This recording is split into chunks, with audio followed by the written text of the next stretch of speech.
बापू की हत्या हुई थी और आज शहीद दिवस है। हम सब लोग अपनी श्रद्धा निवेदित करने के लिए यहाँ पर उपस्थित हुए हैं और सब लोगों को पूरे देश में बापू को हमेशा याद रखना है और उन्होंने देश को जो आज़ाद कराया और उसके अलावे देश के विकास के लिए जो कुछ भी बातें उन्होंने कही है, हम सब लोगों को उनको मानकर चलना चाहिए।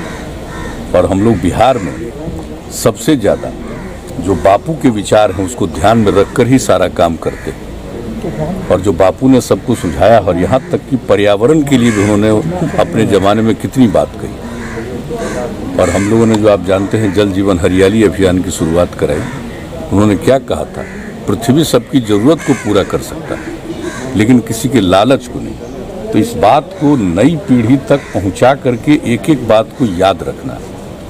तो आज के दिन तो सबको बापू के प्रति एक श्रद्धा सिर्फ निवेदित ही नहीं करना है बल्कि उनके विचारों के प्रति अपना प्रकट करना चाहिए कि हम उनके विचारों को मानकर चलें।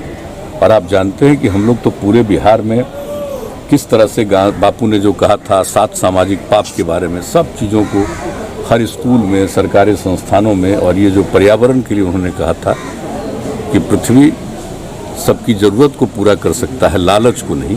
तो इन सब बातों के लिए हम लोग जो करते रहते हैं। और आप जानते हैं कि सारे स्कूल में सब जगह बच्चों को बापू के जीवन के बारे में, उनके विचार के बारे में हम लोग हर दिन, अभी तो ये कोरोना के चलते स्कूल उस तरह से नहीं चला है, लेकिन हर दिन इसका हम लोगों ने रखा है नियम, ताकि सब लोग जाने। और हमारा तो अपना विचार है कि बापू के विचार को अगर नई पीढ़ी का 10 से 15% लोग भी इसको स्वीकार कर लेगा और उनके आधार पर आगे चलेगा तो ये देश बदल जाएगा। और किसी भी तरह का जो गंदे काम और गलत काम हुआ करते हैं उस पर काफ़ी नियंत्रण होगा, लोगों का स्वभाव भी बदलेगा, समाज भी आगे जाएगा। तो हम लोग तो बापू के विचार को ही मानकर और लोगों के बीच में कोशिश कर रहे हैं कि समाज आगे बढ़े।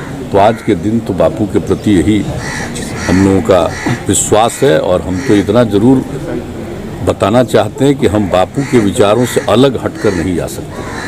कई लोग आज के युग में भी बापू के बारे में भले ही उनकी राय अलग रहती हो, लेकिन हम लोग उनके प्रति बिल्कुल प्रतिबद्ध हैं और अपनी प्रतिबद्धता को नहीं छोड़ते। लेकिन उस दिन जो कुछ हुआ वो तो आपत्तिजनक थी मुख्यमंत्री जी, लाल किले पर झंडा के बगल में। हाँ, नहीं, वो तो सही बात है कि इस तरह से कोई काम तो लाल किले पर करने का क्या औचित्य है, ये तो बहुत गलत बात है।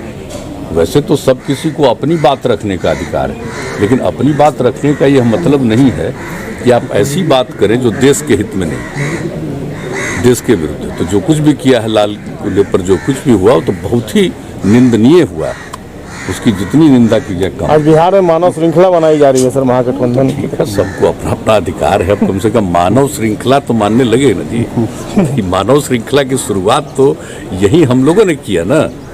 सबसे पहले शराबबंदी के लिए शुरू किया और उसके बाद ये 17 में, उसके बाद हम लोगों ने किया दहेज प्रथा और बाल विवाह के खिलाफ, तो उसको किया। और तीसरा जो किया है, आप सबको मालूम है पिछले वर्ष ही 19 जनवरी को जो जल जीवन हरियाली अभियान की, और कितनी बड़ी मानव श्रृंखला हुई। तो हम लोगों ने एक के बाद दूसरा सब मानव श्रृंखला किया है, लेकिन फिर भी सबको अधिकार है अपनी बात को रखने का, उसमें हमको कोई कुछ नहीं।